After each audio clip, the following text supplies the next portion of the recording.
Alors peut-être qu'aujourd'hui tu as envie d'avoir un impact, tu as envie d'avoir un impact pour une cause, tu as envie d'avoir une cause pour laquelle tu veux te battre, tu as envie de consacrer une partie de ta vie à une cause, à quelque chose qui te touche. Ça peut être par exemple le racisme, ça peut être par exemple la condition des femmes dans la société, ça peut être par exemple la condition des hommes, vous voyez, la condition des hommes également, ça peut être la condition des enfants, ça peut être l'autisme, ça peut être la pauvreté, ça peut être l'écologie. Tu as envie de te consacrer à un projet, à quelque chose qui te tient à cœur, quelque chose qui presque te frustre parce que tu as envie que les choses changent, tu as envie que les choses changent, mais tu as envie également d'avoir une trace, de consacrer une partie de ta vie à cette chose-là pour que les choses changent. Et dans cette vidéo, je vais partager avec toi 3 éléments, 3 points clés qu'on va voir ensemble qui vont te permettre d'entre guillemets trouver ta mission de vie. Je dis entre guillemets parce que c'est un concept qui est plutôt, le concept n'est pas bizarre, j'allais dire bizarre, mais le concept n'est pas bizarre en soi, mais moi ma croyance c'est que tu ne trouves pas ta mission de vie, ma croyance c'est que tu crées ta mission de vie.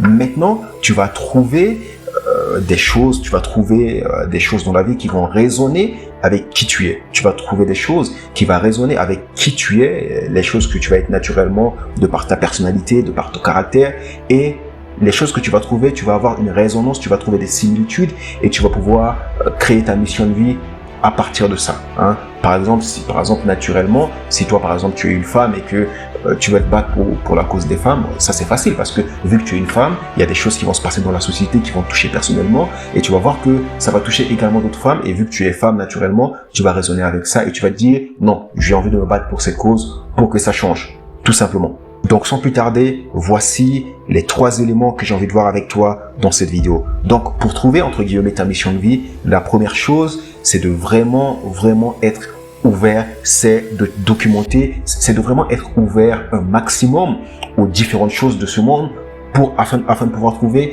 des choses qui vont résonner avec toi, des choses qui entre guillemets tu vas vouloir te battre pour ça. Alors ici on parle pas de se battre physiquement, mais de vraiment choisir ces choses pour une cause. Donc l'idée c'est de vraiment être ouvert et de ne pas être vraiment enfermé, de ne pas être un hikikomori japonais qui vit que chez lui, qui vit que dans sa chambre et qui n'a pas envie de s'ouvrir, qui n'a pas envie de regarder des documentaires pour essayer de voir ce qui se passe dans le monde. Donc l'idée c'est de quoi? C'est de te documenter, c'est de lire, c'est de regarder des documentaires, c'est de cultiver, c'est de vraiment être ouvert, voir, voyager, essayer de te connecter à un maximum de choses possibles un peu partout afin de pouvoir voir ce qui se passe et afin de pouvoir voir ce qui te frustre et afin de pouvoir vouloir changer les choses dans ce domaine.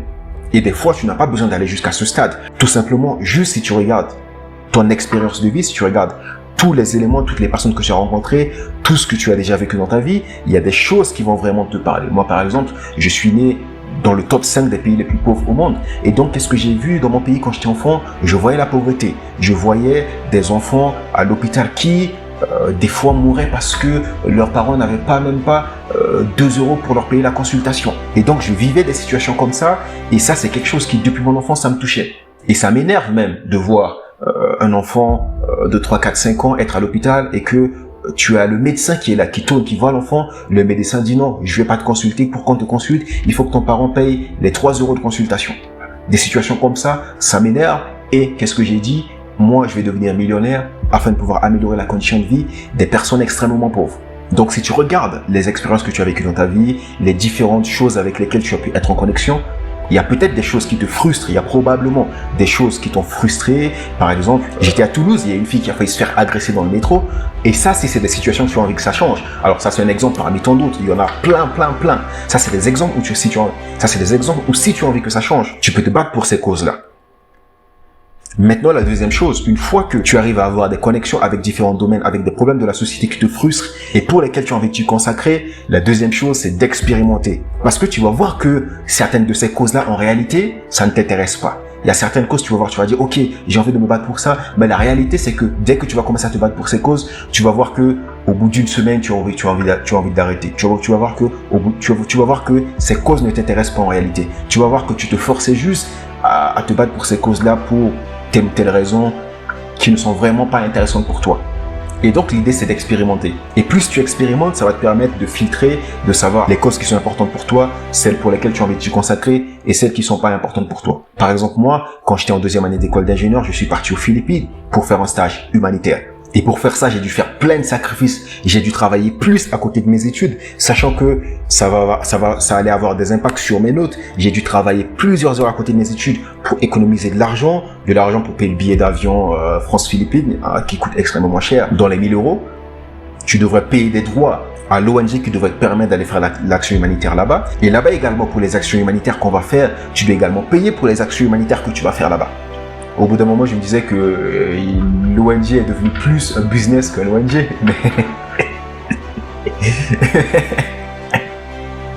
Mais voilà, ouais, parce que ils se font beaucoup de fric de cette manière.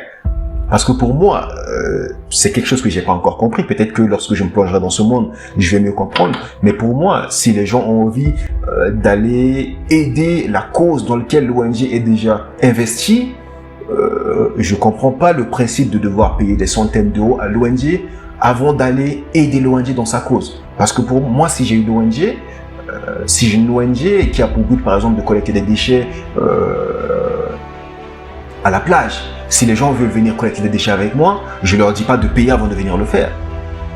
Bon, peut-être que lorsque je m'y plongerai plus dans ce domaine-là, je vais comprendre, mais juste pour te voir l'idée. Et lorsque je suis parti aux Philippines, je suis parti à l'action humanitaire pendant 1 mois, je me suis rendu compte que vraiment, améliorer le quotidien des gens pour qu'ils ne manquent rien et pour qu'ils aient accès au nécessaire pour avoir une vie confortable et épanouie, c'est quelque chose qui est vraiment important pour moi. De par mon enfance, j'ai envie de participer à la pauvreté. Là, je l'ai expérimenté. Alors, tu n'as pas besoin de faire un stage humanitaire comme moi, de le faire. Tout simplement parce que moi, à l'école d'ingé, on nous donnait la possibilité de choisir n'importe quel type d'âge, n'importe quel type de stage pour aller découvrir des choses. Et vu que l'ONG était en partenariat avec moi à l'école d'ingé, je l'ai choisi. Mais même avant ça, je faisais déjà des choses comme ça. C'est-à-dire qu'avec mes amis, quand j'étais à Paris, qu'est-ce qu'on faisait? C'est-à-dire que chaque mois, peut-être tous les 2 semaines par mois, on préparait des sandwichs et on allait distribuer au SDF. On faisait des cafés et on allait distribuer au SDF. Et c'est quelque chose que je fais toujours aujourd'hui de temps en temps.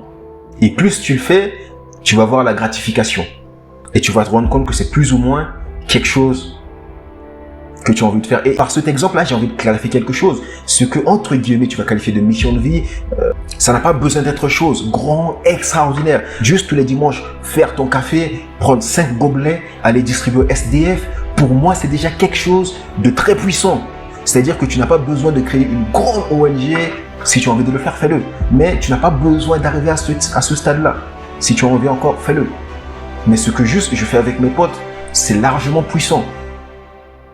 Tu consacres 2 heures de ton dimanche après-midi, tu prends 5 gobelets jetables, tu fais un café, tu prends dans une thermos. Tu donnes une tasse de café à un SDF, tu lui remplis la tasse de café, tu discutes avec lui 5 minutes, tu ne peux pas avoir l'impact que c'est.